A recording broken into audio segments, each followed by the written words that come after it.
My name is Matthew Walker. I am a professor of neuroscience and psychology at the University of California, Berkeley, and I am the author of the book, Why We Sleep. What are things that we can all do tonight and in the future to start getting better sleep? Well, beyond carving out a non-negotiable 8-hour sleep opportunity, there are probably at least 5 things that we can do. The first is that we have to try and maintain regularity. And if there's one thing that you take away from this, it would be going to bed at the same time and waking up at the same time, no matter whether it's the weekday or the weekend. Even if you've had a bad night of sleep, still wake up at the same time of day and reset. The second thing is that we are a dark-deprived society in this modern era, and we need darkness in the evening to allow the release of a hormone called melatonin. And melatonin helps the healthy timing of our sleep. So try to dim down half the lights in your home in the hour before bed. Stay away from screens, especially those LED screens. They emit blue light that actually puts the brakes on melatonin. And those blue light emitting devices fool your brain into thinking that it's still daytime, even though it's nighttime and you want to get to sleep. The third key ingredient is to keep it cool. Many of us actually have a bedroom that's too warm in terms of temperature. So an optimal temperature is about 68 degrees Fahrenheit or about 18.5 degrees Celsius. And the reason is that your brain and your body need to drop their core temperature by about 2 to 3 degrees Fahrenheit to initiate good sleep. And that's the reason that you will always find it easier to fall asleep in a room that's too cold than too hot. So having a cool room actually takes your brain and body in the right temperature direction to get good sleep. The fourth critical factor is actually avoiding alcohol and caffeine.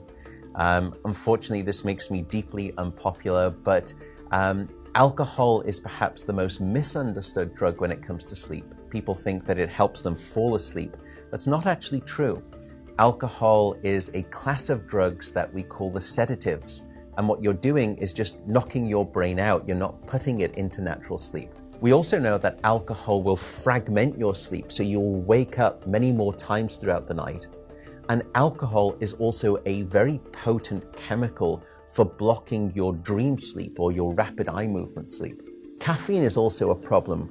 Many of us know that caffeine can keep us awake. It's an alerting chemical. It's a stimulant in terms of a class of drugs. But few people know that even if you can have a cup of coffee after dinner and you fall asleep fine and maybe you stay asleep, the depth of the deep sleep that you have when there is caffeine within your brain isn't as deep as when you have abstained from that cup of coffee after dinner. So as a consequence, you wake up the next morning, you feel unrefreshed, and you don't remember waking up or having a difficult time falling asleep, but now you find yourself reaching for 2 or 3 cups of coffee in the morning, and you develop this dependency, this addiction cycle. The fifth and final tip for better sleep is to not stay in bed awake. So if you haven't fallen asleep within 20 or so minutes, or you've woken up and you're finding it difficult to fall back asleep, don't stay in bed awake.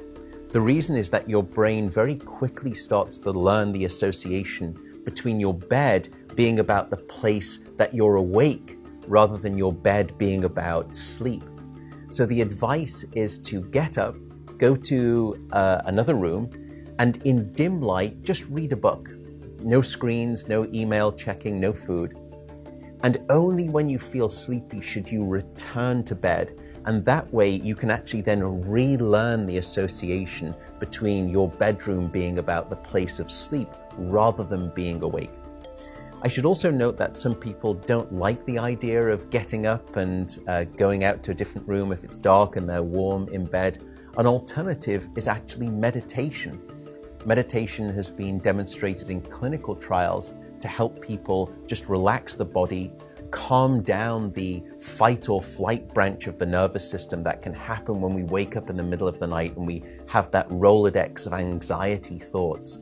And by meditating, you can start to quiet the mind as well as the body, and that also helps you fall back asleep more easily.